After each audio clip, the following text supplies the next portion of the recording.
ईशान कोण। अब इसका यह वर्णन किया गया है कि इसमें कौन सी दिशा में सोने से क्या स्थिति होती है वो आप सुन लीजिएगा। कहते हैं पूर्व दिशा की तरफ मुख करके सोना बढ़िया है, लेकिन दक्षिण दिशा की तरफ मुख करके सोना यदि मृत्यु भी हो जाए तो बड़ी बात नहीं समझता। वर्णन किया पूर्व दिशा की तरफ मुख करके सोएंगे तो आयु बढ़ेगी, उम्र बढ़ेगी। अग्निकोण होता है दक्षिण और पूर्व के बीच में। अग्निकोण रसोई के लिए स्थान बहुत अच्छा होता है। यदि इधर मुख करके हम सोते हैं तो द्वेष हो जाता है, यानी घर में पत्नी से न बने, बाप से न बने, बच्चों से न बने। तो कभी भी बेड तिरछा करके नहीं लगाइएगा। तो पूर्व की दिशा में मुख कर, लिख लो, पूर्व दिशा में मुंह करके सोओगे तो उम्र बढ़ेगी, आयु बढ़ेगी। अग्नि कोण की तरफ मुंह करके सोओगे तो द्वेष हो जाएगा परिवार में। दक्षिण दिशा में यदि हम मुख करके सोएंगे तो उम्र घट जाएगी, मृत्यु भी हो सकती है, हार्ट अटैक वगैरह पड़ जाएगा। तत्पश्चात दक्षिण और पश्चिम के बीच में टांगे करके सोओगे तो अपराध हो जाएगा, पाप हो जाएगा। पश्चिम दिशा में मुख करके सोएंगे तो भाग्य खुलेगा। पश्चिम दिशा की तरफ मुख करके सोना ठीक है, लेकिन उसके बगल में उत्तर और पश्चिम के मध्य में बीमारियां बढ़ जाएंगी। तत्पश्चात उत्तर दिशा की तरफ मुख करके सोना ये बहुत बढ़िया, शरीर मजबूत होगा, पुष्टि। और ईशान की तरफ मुंह करके सोना, इससे शक्ति बढ़ेगी। प्रातरुत्थाय दिक्फलम।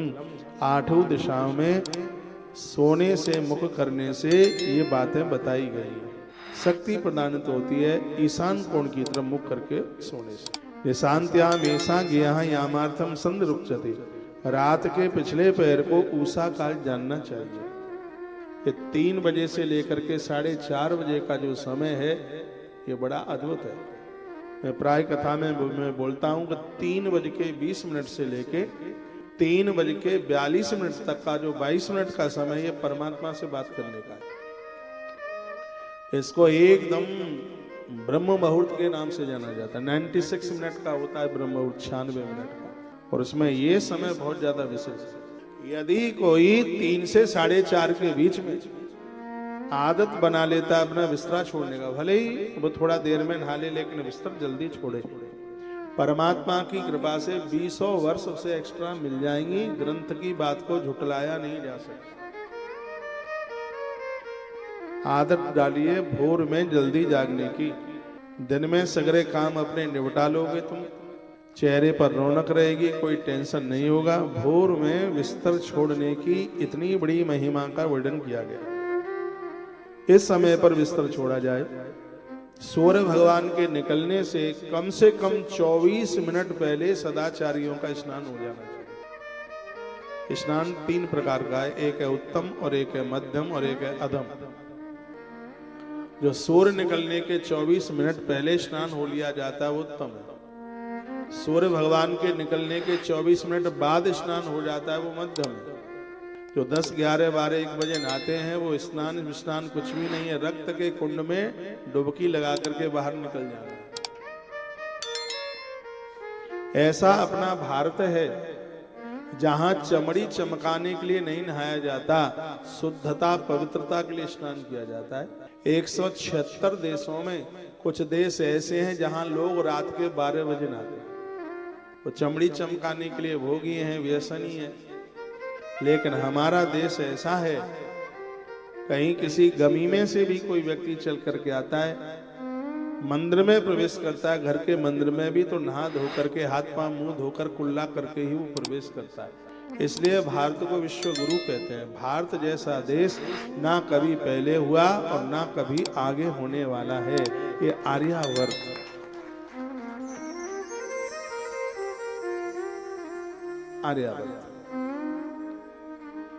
विशेष है, ये श्रेष्ठ है। भारत जैसा कहीं नहीं है, कोई नहीं सकता। तो इसमें लिखा है दिन और रात्रि की संधि होती है, उसे उषा काल कहते हैं। ऐसे ही समय पर खड़े होकर के मल त्यागना, बिन मूत्रे विसर्जित ध्वज। आप प्राणायाम भी करें। सुबह आप प्राणायाम करते हैं तो जाग करके पहले बाथरूम जाइए। जिंदगी में कभी किडनी फेल नहीं होगी। बाथरूम का जोर है और आप प्राणायाम करने को बैठ गए, बीमार हो जाएंगे, अंदर का सिस्टम खत्म हो जाएगा। स्त्री पुरुष कोई भी हो, यदि मल का प्रेशर है तो मलमूत्र के लिए जाइए और उसके बाद फिर आप अपना एक्सरसाइज व्यायाम जो भी कुछ करते हैं सो कीजिए। अब यहाँ तो पुरानी बात की, ग्रह दूरम ततो गत्वा वाइदम प्राप्तस्तथा। वह घर बहुत अद्भुत हैं, बहुत विशेष हैं। कौन से घर? जिनके शयन कक्ष में बाथरूम नहीं है, गुसल खाना नहीं है शयन कक्ष में। लिखा है जहां आप सोते हैं मलमूत्र का विसर्जन वहां से दूर ही होना चाहिए। ग्रहाद दूरम ततो गत्वा। दुर्भाग्य है, पहले लोग मेहनत का खाते थे तो मलमूत्र के लिए दूर जाते थे, और आज 2 नंबर का खाते हैं तो वहीं घर में ही मलमूत्र करते रहते हैं। और देखिए, ये नहीं है कि ये हम आपको बताने के लिए, शिव महापुराण में जो बता रहे हैं उसके ऊपर हम चल रहे हैं।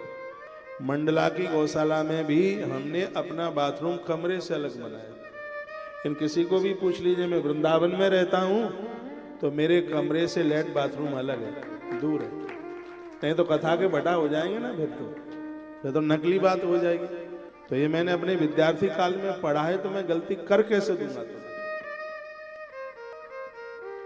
लिखा है, चलो अब जैसा टाइम है, जैसा समय है, सब बदल गया है। ग्रहा दूरम ततो गत्वा। तो मलमूत्र के लिए जो घर से दूर जाकर बाहर अपने शरीर को ढककर सिर ढका हुआ होना चाहिए। सूर्य निकलने के पहले यदि मल त्याग रहे हैं तो मुंह दक्षिण की तरफ होना चाहिए, और सूर्य निकलने के बाद में यदि मल त्याग रहे हैं तो मुंह उत्तर की तरफ होना चाहिए। कभी भी देख लेना, साधुओं के टॉयलेट बाथरूम में सीट का मुंह दक्षिण की तरफ होता है, और आप गृहस्थियों के घर में ये वास्तुशास्त्री इंजीनियर लोग आपकी सीट का मुंह उत्तर की तरफ कराते हैं। इससे कभी पेट की बीमारियां नहीं होती। भोर में जो सूर्य निकलने से पहले मल त्यागने को जाते हैं तो उनका मुख दक्षिण की तरफ, और सूर्य निकलने के बाद जिनका पेट साफ होता है तो उनका मूड़ा उत्तर की तरफ। ऐसे पेट संबंधियां बीमारी नहीं होती। इसमें वास्तु का वर्णन मत्स्य पुराण में सबसे ज्यादा किया है, और मैंने आपको कोरोना काल में मत्स्य पुराण की कथा सुनाई है।